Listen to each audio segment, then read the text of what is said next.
참 예수님,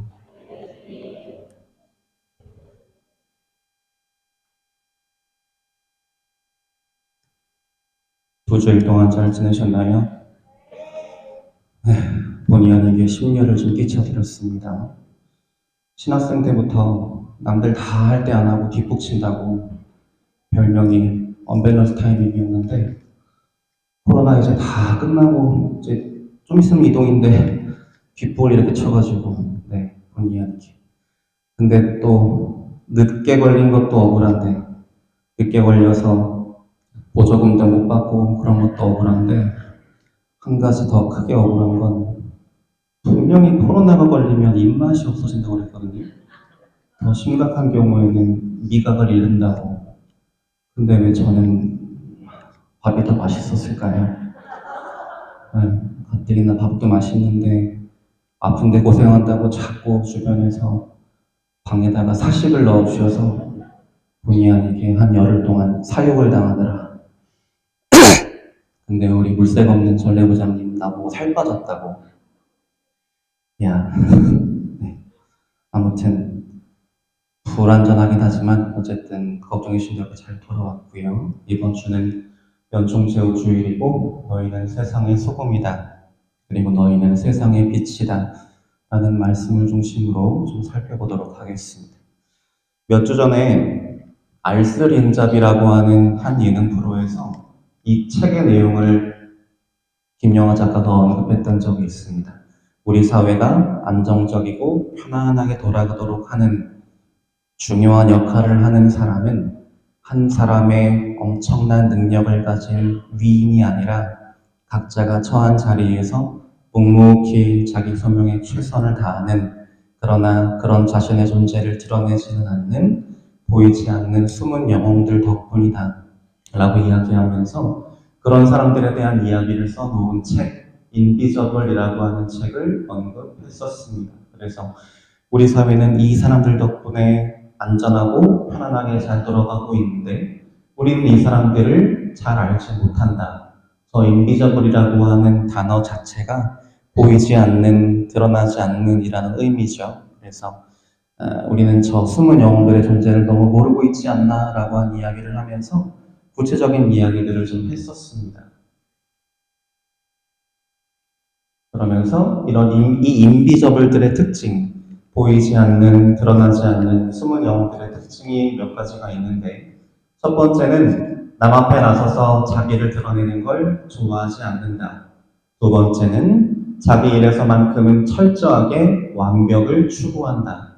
세 번째는 돈이나 명예나 그런 것들이 아니라 함께 일하는 동료에게 인정받는 것을 최고의 가치이자 가장 큰 보람으로 여긴다 라고 이야기했습니다. 이런 특징을 갖는 이 사람들 덕분에 우리 사회가 잘 돌아가고 있다는 것이죠. 예를 들면 이런 사람들입니다. 콘서트장의 음향 엔지니어. 우리는 가수가 노래하는 것만 보지 사실은 그 밑에서 그 좋은 소리를 만들기 위해서 고생하는 엔지니어들의 노고를 잘 알지 못하죠. 그런가 하면 이런 사람들도 있습니다. 이게 어디를 찍어놓은 것 같으세요? 뮤지컬 공연장 가면 배우들이 공연하는 무대보다 한 단 아래 반지하 느낌으로 움푹 패여있는 공간이 있어요. 거기에 뮤지컬 오케스트라라고 하는 사람들이랑 뮤지컬 음악 감독이라고 하는 사람이 보이지도 않는 데서 이렇게 웅크리고 그 먼지를 다 먹어가면서 열심히 연주하고 있는 모습을 잘 보면 볼 수 있습니다. 이 사람들도 무대에서 공연하는 그 배우들의 노래가 더 아름답게 들리도록 묵묵히 고생하는 분들이죠. 그런가 하면 공항에 가면 있는 분들도 있습니다. 공항 관제탑의 항공 관제사.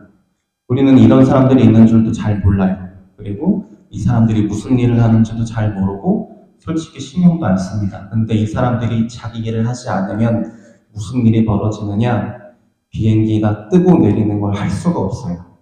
어느 비행기가 몇 시에 오면 어떤 경로로 돌아서 몇 번 활주로로 내리고, 그러면 뜨는 비행기는 또 몇 번 활주로 해서 어떤 경로로 또 뜨고, 그거를 일일이 다 체크하는 사람들인데 이 사람들이 없으면 비행기가 뜨지를 못하고 우리는 공항도 이용할 수가 없을 겁니다. 그런데 우리는 이런 사람들의 존재를 평상시에는 잘 모릅니다. 그리고 그 존재를 때로는 알고 있다라고 하더라도 이 사람들이 자기가 맡은 바를 잘 처리하는 걸 당연한 일로 여깁니다. 그러다가 뭔가 하나 실수가 생기고 뭔가 문제가 생기면 그제서야 이 사람들의 존재를 생각하면서 비난하기 바쁘죠. 근데 만약에 그렇게 비난받는 사람이 나라면 기분이 어떨까요? 그렇게 좋지 않을 것 같아요. 아, 내가 평상시에 이 노고들이 정말 존중받지 못하고 인정받지 못하는구나라고 하는 생각 때문에 너무나 슬플 겁니다. 그럼에도 불구하고 이 사람들은 어떻게 하느냐? 누가 자신을 비난해도 담담하게 받아들이고요. 누가 자기를 칭찬하면 자기는 그저 해야 할 일을 했을 뿐이라고, 그리고 다른 이들에 비하면 자기는 아주 작은 존재일 뿐이라고 자신을 낮추면서 겸손하게 자기 소명에 충실하는 모습을 계속해서 보여줍니다. 그래서 많은 사람들로부터 존경과 지지를 받죠. 근데 어떻게 보면 바로 이런 이 인비저블들의 모습이 우리 그리스도인들이 세상 안에서 살아가면서 보여줘야 할 모습이 아닌가라는 생각을 해보게 됩니다. 바로 예수님이 말씀하시는 소금 그리고 빛으로서의 사명이 바로 우리가 세상 안에서 인비저블로 살아가야 되는 소명이라는 것이죠. 나의 행동 하나, 나의 말 하나를 통해서 이 세상에서 하느님의 뜻이 잘 드러나도록 우리가 사는 세상이 하느님의 섭리에 따라서 잘 흘러가도록 내가 맡은 바 소임을 다해야 하는 것, 그게 바로 소금과 빛으로서 우리가 해야 할 소명일 겁니다. 그래서 자신을 낮추는 겸손한 모습으로 보이지 않는 곳에서 묵묵히 맡은 바 소명을 다하고요. 그리고 주님의 뜻인 사랑과 선행을 꾸준하게 실천함으로써 세상이 하느님의 뜻에 따라 잘 굴러가도록 우리는 맡은 바 역할을 충실히 해야 하는 것. 우리는 하느님 나라를 위한 구원을 위한 인비저블이 되어야 하는 것이죠. 근데 중요한 것은 너희는 세상의 소금이다 라고 말씀하셨다는 점이에요. 세상의 소금이 되어라 라고 하지 않으셨어요. 미래형, 명령형으로 하지 않으시고 현재 진행형으로 말씀하셨어요. 너희는 이미 세상의 소금이야. 너희는 이미 세상의 빛이야. 근데 왜 짠맛을 내지 않고 근데 왜 빛을 내지 않아? 라고 우리에게 묻고 계시는 거죠. 세상의 소금이면서 사람들이 삶을 나게 해주지 못하고 세상에 비치면서 세상을 주님의 진리의 빛, 주님의 사랑의 빛으로 비추지 못하고 있다라고 한다면 우리는 존재의 이유를 잃고 있는 것이다 라고 예수님은 분명하게 말씀하고 계시는 겁니다. 그러면서 한 가지 말씀을 하시는데 이렇게 말씀하세요. 소금이 짠맛을 잃으면 무엇으로 다시 짜게 할 수 있겠느냐라고 말씀하십니다. 어떻게 하면 소금이 짠맛을 잃을 수 있을까요? 안 짠 소금 본 적 있으세요? 덜 짠 소금은 있어요. 뭐 죽염이나 그런 것처럼 좀 짠맛이 덜한 소금은 있지만 세상에 안 짠 소금은 존재하지 않는데 예수님은 우리에게 짠맛을 잃는다라고 이야기하십니다. 이 이야기가 왜 나왔느냐? 예수님 당시에 이스라엘에서 소금을 채취하는 방식과 우리가 지금 소금을 채취하는 방식이 너무 다르기 때문입니다. 지금 대한민국에서는 소금을 어떤 식으로 얻나요? 저기 바닷가에 바닷물을 가둬놓고 해를 몇십일 보게 하면서 계속해서 물을 증발시켜주면 바닥에 나중에 뭐만 남죠? 천일염이라고 하는 순수한 소금이 남고 그 소금을 공장에 보내서 불순물들을 빼낸 게 바로 우리가 오늘 쓰는 소금이죠. 그런 소금은 결정형으로 남아있는 소금인데 이때 당시에 이스라엘 사람들이 쓰던 소금은 그게 아니에요. 주변에 바다라는 게 없기 때문에 그런 식으로 소금을 얻을 수가 없고 소금을 어떻게 얻었느냐? 이스라엘 주변에 소금 광산이라는 게 있어요. 거기에 가면 암염이라고 해서 염분을 가득 머금은 돌멩이가 있는데 이 돌을 가지고 짠맛을 냈던 겁니다. 그런데 문제는 이 돌멩이는 순수한 소금 결정이 아니라 그 안에 불순물들이 섞여 있어요. 그래서 이 짠맛이 다 빠지고 나면 어떻게 되느냐? 우리가 왜 평상시에 잘 드시는 치킨 열심히 발라 먹다 보면 나중에 뭐만 남아요? 뼈만 남죠. 그런 식으로 짠맛이 다 빠지고 나면 어떻게 되느냐? 뼈만 남습니다. 그래서 워낙 더운 지방이다 보니까 동물들도 이 탈수 증상이 걸릴 수 있어서 저 암염을 어떻게 하냐면요. 저런 식으로 밭에 이렇게 굴려놔요. 그러면 양들이나 염소들이 본능적으로 자기 몸에 어떤 뭐라 그럴까요? 전해질이 부족하다라고 느끼면 지나가면서 저거를 핥아요. 핥다 보면 짠맛이 나거든요.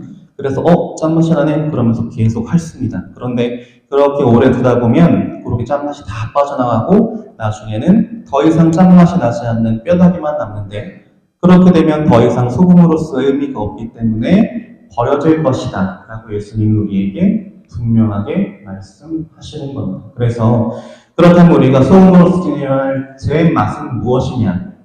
소금이 하는 결정적인 역할은 재료 본연의 맛과 향을 해치지는 않으면서 음식의 깊은 맛을 더해주는 겁니다. 그거랑 마찬가지로 우리 그리스도인이 지녀야 할 맛은 무엇이냐? 다른 사람이 지니고 있는 고유한 특성이나 성격이나 그런 것들은 해치지 않으면서 그들의 삶에 행복이라고 하는 맛을 더해주는 것이 세상의 소금인 우리가 지녀야 할 제 맛이라고 예수님 분명하게 말씀하고 계시는 것이죠. 그래서 세상의 소금인 우리 그리스도인은 어떻게 해야 하느냐? 이웃 형제 자매들을 이해하고 포용하고 배려하고 존중함으로써 세상 참 살만 나는구나. 그리고 세상살이가 참 팍팍하다고 생각했는데 그래도 아직은 세상에 살만하구나 라고 하는 걸 우리의 저런 모습들을 통해서 보여주어야 한다라고 하는 것이죠. 근데 그런 모습들을 어떻게 보여줄 수 있느냐? 자기를 희생해서 참된 사랑을 실천함으로써만 가능해집니다. 그리스도인이라고 하면서 세상의 소금이라고 하면서 남들보다 내 거를 더 챙기고 다른 사람들보다 더 가지려고 하고 더 욕심부리고 더 이기적인 모습이라면 세상 사람들은 그런 우리의 모습을 보면서 살만난다고 하지 않을 거예요. 뭘 그리스도인이 저래? 라고 생각하겠죠. 그래서 우리는 두 가지 중에 하나를 선택해야 해요. 첫 번째는 암염, 소금 바위, 불순물 가득한 욕심과 이기심과 내 것을 챙기려는 마음과 그런 것들로 가득한 소금 바위로 남아서 짠맛이 다 빠지고 나면 버려지는 삶을 살 것인가? 아니면 기꺼이 나 자신을 재지 않고 따지지 않고 계산하지 않고 온전히 내어주고 희생함으로써 나의 본질과 존재를 온전히 지키는 소금 결정 같은 사람이 될 것인가 라고 하는 이 두 가지 중에서 우리는 한 가지를 선택해야만 하는 입장입니다. 근데 나 자신을 내어주고 희생하는 게 나를 어떻게 지킵니까? 라고 묻는 분도 계실 거예요. 근데 그런 분들은 아마 이 이야기를 들어보셨을 겁니다. 소금 인형 이야기. 소금 인형이 물을 만나서 바다를 만나서 그 안에 자기 몸을 던지죠. 그러면서 자기 몸이 점점점 녹아 없어지는 걸 느껴요. 그런데 그렇게 다 녹은 다음에 소금 인형이 마지막에 뭐라고 하냐면 나는 바다야 라고 이야기해요. 완전히 녹아 없어지는 것 같지만 자신이 갖고 있는 짠맛이라고 하는 성질도 잃지 않고 자기 자신의 존재라고 하는 것도 잃지 않으면서 온전히 다른 사람 안에서 하나가 되는 모습이 바로 우리 그리스도인들이 지녀야 할 세상의 소금이라는 모습인 것이죠. 그 다음으로 이야기하시는 것이 세상의 등불이라고 하는 표현입니다. 그런데 이 등불은 한 가지 주의하셔야 될 점이 있어요. 뭐라고 그러냐면 등불은 켜서 함지 속이 아니라 등경 위에 놓는다라고 하십니다.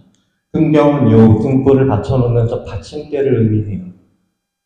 저게 중요한 이유는 무엇일까요? 우리는 왜 등불을 켜죠? 뭘 위해서? 그냥 등불이 예뻐서? 아니면 등불 자체가 반짝반짝 빛나는 게 좋아서? 아닐 겁니다. 우리가 등불을 켜는 이유는 방을 비추기 위해서예요. 근데 방을 비춰야 되는데 방을 비춰야 되는 등불이 밑에 깔려있고 다른 거에 덮여있으면 어떻게 될까요?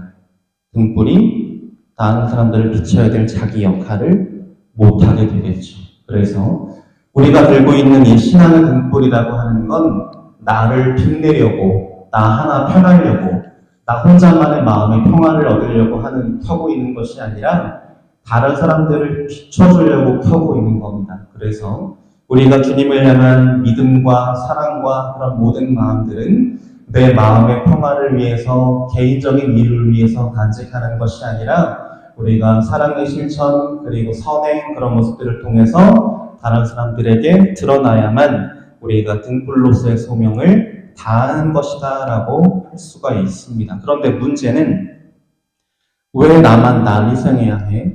왜 나만 가진 걸 나눠야 해? 라는 마음이 자꾸만 내 마음 안에서 꿈틀꿈틀 한다는 거예요. 그래서 어떻게 하려고 하냐면 저런 식으로 신앙의 등불을 가리려고 해요. 뭘로? 이기심이라고 하는 저 함지로, 회의심이라고 하는 함지로 자꾸만 저 등불을 가리려고 하는 게 우리의 모습입니다. 그런데 기껏 켜놓은 저 등불을 저런 커다란 함지로 덮어놓으면 어떤 일이 벌어질까요? 과거 시간에 배우셨잖아요. 저 등불이 안전할까요? 아니죠. 곧 꺼집니다. 왜? 산소가 공급이 안 돼서. 마찬가지 우리 신앙의 등불도 이기심과 개인주의와 욕심과 그런 함지로 덮어두고 나만 생각하려고 하면 꺼집니다. 왜? 주님으로부터 나에게 주어지는 은총과 사랑이라고 하는 산소가 끊어지기 때문에. 그래서 우리는 하느님의 사랑과 은총을 제대로 받고 싶다라고 한다면 우리 신앙의 등불을 함지로 덮어둘 것이 아니라 더 적극적으로 더 노력해서 사람들에게 사랑과 선행으로 나의 그런 신앙의 등불을 드러내고 밝혀줘야 하는 의무가 우리에게 있는 것입니다. 그러면서 예수님이 마지막으로 뭐라고 말씀하시냐면 너희의 빛이 사람들 앞을 비추어 그들이 너희의 착한 행실을 보고 하늘에 계신 너희 아버지를 찬양하게 하여라 라고 말씀하십니다. 그런데 예수님이 말씀하시는 착한 행실은 우리가 일반적으로 이야기하는 도덕적이고 윤리적인 착함이 아니에요. 저 말은 그리스어로 원래 무슨 뜻이냐면 하느님 보시기에 좋은 일, 하느님 뜻에 맞는 일이라는 뜻입니다. 다시 말하면 우리가 하느님 보시기에 좋은 일, 하느님 뜻에 맞는 일을 때로는 손해보더라도, 때로는 억울하더라도, 때로는 마음이 상하더라도 기꺼이 실행하는 그 모습 안에서 사람들은 저 사람들은 도대체 어떤 믿음 때문에, 누구를 믿기 때문에 어떤 마음으로 저런 행동을 할까라고 하는 생각을 하게 될 거고, 그런 생각들을 통해서 하느님께 관심을 갖게 될 거고 자연스럽게 신앙의 길로 접어들게 될 거라는 것이죠. 그래서 우리가 저런 식으로 내 마음에 있는 저 신앙의 등불을 다른 사람들에게 전해줄 수 있다라고 한다면 그건 그 사람들한테만 좋은 일이 아니라 나 역시 그런 행동들을 통해서 구원을 향해 한 발 한 발 나아갈 수 있는 사람이 될 거다라고 하는 이야기입니다. 그래서 오늘 방금 마무리하면서 한 가지 예화를 좀 같이 읽어보면 좋겠어요. 처음에 어느 겨울부터 같이 한번 읽어볼게요. 어느 겨울 저녁 맨발의 어린 소년 하나가 추위에 떨면서 불이 켜진 신발가게 진열장 안을 들여다보고 있었습니다. 한 중년 부인이 그런 소년에게 다가가 물었습니다. 얘야, 뭘 그리 뚫어지게 쳐다보고 있니? 소년은 작은 목소리로 대답했습니다. 저는 지금 하느님께 신발 한 켤레만 달라고 기도하는 중이에요. 부인은 소년의 손을 잡고 가게로 들어가서 양말과 신발을 달라고 주문하였습니다. 그리고 세숫대야와 수건을 빌려서 소년의 발을 씻기고 수건으로 닦아주었습니다. 그리고 점원이 가지고 온 양말과 신발을 소년의 발에 신겨 주었습니다.